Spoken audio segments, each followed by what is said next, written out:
क्या आप जानते हो, सोशल मीडिया वो दुनिया जिसे हमने खुद बनाया था, बस एक दूसरे से जुड़ने के लिए, जहां पूरी दुनिया एक क्लिक में सामने होती है। लेकिन आज ये हाल है कि हर दूसरा इंसान इसी सोशल मीडिया को छोड़ने की बातें कर रहा है। कोई कह रहा है कि इंस्टाग्राम डिलीट करने से मेरी लाइफ बदल गई, और कोई कह रहा है कि मैंने दूसरों से खुद की तुलना करना बंद कर दिया। हर जगह लोग लिख रहे हैं, deleting social media changed my life, I stopped comparing my self with others. और यूट्यूब पर आपको ऐसी हजारों वीडियोस मिल जाएंगी जो ये समझाती हैं कि सोशल मीडिया कैसे आपके दिमाग से खेल रहा है, कैसे आपके देर रात की स्क्रॉलिंग आपकी लाइफ को धीरे धीरे खा रही है। लेकिन मैं उन बातों में नहीं जी रहा, क्योंकि आप सब ऑलरेडी जानते हो कि सोशल मीडिया आपके साथ क्या कर रहा है। अगर नहीं जानते तो सुनो। जब आप माइंडलेस स्क्रॉलिंग करते हो तो आप अपने गोल्स को भूल जाते हो और दुख के ऊपर नकली सुख का पर्दा डालते हो। आप अपने उस दुख को फेस करने के बजाय स्क्रॉलिंग करके भूलने लगते हो, जबकि करना ये चाहिए कि उसे समझो कि ये दुख क्यों है, किस लिए है, और उसका समाधान करो। लेकिन बिना उस दुख को जड़ से खत्म किए अगर आप स्क्रॉलिंग करने चले गए तो आप भी ट्रैप में फंसे जा रहे हो और अपनी रियल लाइफ बर्बाद कर रहे हो। मैं बस अपना एक्सपीरियंस बता रहा हूँ, मैंने इस चीज़ को कैसे पकड़ा, कैसे कंट्रोल किया। प्रॉब्लम बहुत सिंपल है। आज की लाइफ इतनी फास्ट हो चुकी है कि दिन कब निकल जाता है पता ही नहीं चलता। और असली इशू सोशल मीडिया या फ़ोन खुद नहीं है, इशू है वो रियलाइजेशन जो कुछ लोगों के अंदर पहले ही जग गया है। उन्हें समझ आ गया है कि टाइम उनके हाथ से फिसल रहा है, और अगर टाइम निकल गया तो वो पीछे रह जाएंगे। आज पैसे से ज़्यादा कीमती टाइम है, और जिन लोगों को ये बात महसूस हो चुकी है वही लोग सोशल मीडिया क्विट करने की कोशिश कर रहे हैं। मैंने भी उसी वजह से छोड़ा था। अब सवाल उठता है, ये डर आता कहाँ से है?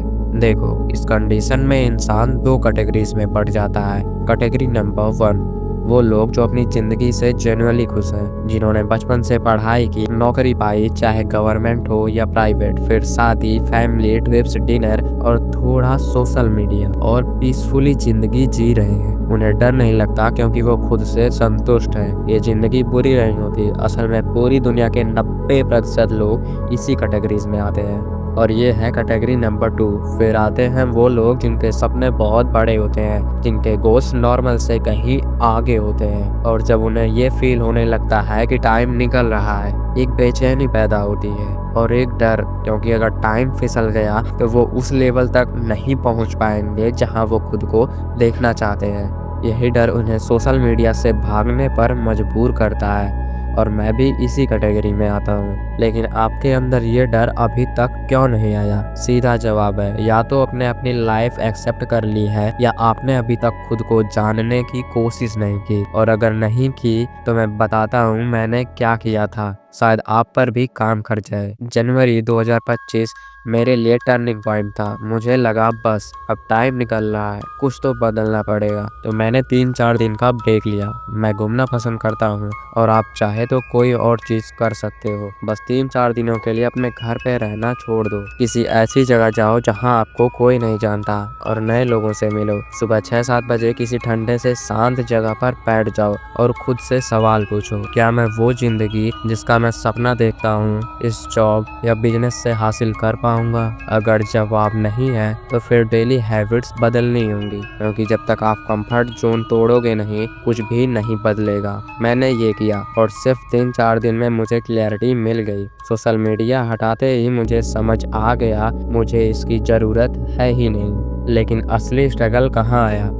पहला महीना इतना टाइम था कि समझ नहीं आता था कि करूं क्या। दूसरा और तीसरा महीना ये असली परीक्षा था। कभी लोनलीनेस फील हुआ, कभी बोरियत महसूस हुई, और कभी कभी किसी काम में बस मन ना लगना। और पहले हम क्या करते थे? फोन अनलॉक, इंस्टाग्राम रील्स, और फिर डोपामिन शॉट। अब मेरे पास वो ऑप्शन नहीं था, तो मैंने उस स्ट्रगल को फेस किया। और फिर क्या किया? उस डोपामिन को शिफ्ट कर दिया। वॉकिंग स्टार्ट कर दी, ज़्यादा नहीं तो 1 किलोमीटर ही। वर्कआउट शुरू किया और उसमें कंसिस्टेंसी लाई, और जब रिजल्ट दिखने लगा तब समझ आया ये सब तो बहुत आसान था, बस मैं खुद को टाइम नहीं दे पा रहा था। अब ध्यान से सुनो, आपको क्या करना है। आपको अपने अंदर एक बीस्ट मोड एक्टिवेट करना है। मैं पहले ही बता दूं कि अगर आपको ये सब मजाक लग रहा है तो शायद आप कभी ना बदल सको और ऐसे ही रह जाओ, जहां आप हर उस इंसान से दूर हो जाओ जो आपको पीछे खींच रहा है, चाहे वो दोस्त ही क्यों ना हो। टच में रहो, ऐसे नहीं कि पूरा बातचीत ही बंद कर दिया, लेकिन थोड़ा दूर रहो। उन लोगों से दूर हो जाना ही बेहतर है जो आपको पीछे खींच रहे हैं, क्योंकि अकेले चलकर ही आप अपने अंदर की लड़ाई जीत पाओगे। ऑस्कर वाइल्ड ने कहा था, if you want to go fast then go alone and if you want to go far then go together. लेकिन अभी आपको फास्ट जाना है, अपने सपनों की तरफ भागना है तो अकेले चलना पड़ेगा। रुकावटें आएंगी लेकिन फेस करते जाना।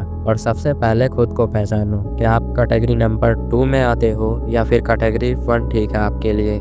दोनों में से कोई भी गलत नहीं है, लेकिन अगर कैटेगरी 2 बनना चाहते हो तो आज से स्टार्ट कर दो, क्योंकि अगर आप ही अपने सपनों पर काम नहीं करोगे तो उन्हें देखने का मतलब क्या रह जाता है। अब डिसीजन आपके हाथ में है। क्विट सोशल मीडिया या बस फंसे रहो डोपामिन के लूप में, बल्कि उस एनर्जी को अपनी ग्रोथ में कन्वर्ट करो। और अगर सच में चेंज लाना चाहते हो तो कमेंट में एक शब्द लिखना, चेंज। ये वर्ड लिखना ही कमिटमेंट है, फिर बस जर्नी शुरू हो जाएगी। और अगर ये बात दिल तक पहुंची हो तो इसे उन लोगों तक भेजो जो इस लूप में फंसे हुए हैं। और आप सबको पता है कि इस चैनल का पर्पस बस एक ही चीज़ है, और वो है आपको बेहतर बनाना।